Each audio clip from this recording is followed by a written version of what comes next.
అండి నేను ఇక్కడ ఈరోజు చూపించబోయేది ఇన్స్టెంట్ క్యాబేజీ చట్నీ అండి. ముందుగా క్యాబేజీని అయితే శుభ్రం చేసుకోవాలి. ఇలా బౌల్లోకి అయితే తీసేసుకున్నాను. కావాల్సిన ఇంగ్రీడియంట్స్ అయితే చూపిస్తున్నాను చూడండి.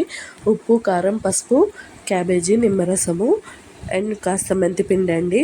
ముందుగా బౌల్ తీసుకొని క్యాబేజీని అయితే అందులో వేసుకోవాలి.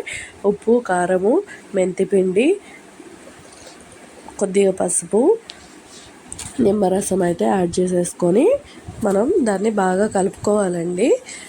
ఉప్పు, కారం సరిపడా చూసుకొని వేసుకోండి. ఇలా కలుపుకున్న క్యాబేజీని 1 or 2 hours మ్యారినేట్ చేసుకొని ఉంచాలండి. చూడండి, నేను కలిపిన తర్వాత అడుగున వాటర్ కనిపిస్తాయి చూడండి. అంతసేపు ఉంచితే అలా మొత్తం ఉప్పు, కారం అవన్నీ పడతాయండి క్యాబేజీకి. ఇప్పుడు తిరుగుమూతకి కావాల్సిన పదార్థాలు చూడండి. ముందుగా స్టవ్ వెలిగించుకొని బాండీ పెట్టేసుకున్న తర్వాత అందులో ఆయిల్ పోసుకొని తిరుగుమూత దినుసులు అయితే యాడ్ చేసుకోవాలండి. ఆయిల్ వేసుకున్న తర్వాత తిరుగుమూత గింజలు అయితే అన్నీ వేసుకోవాలి. ఇందులోకి మనం కరివేపాకు అండ్ ఎండుమిరపకాయలు, ఇంగువ కూడా వేసుకుంటామండి.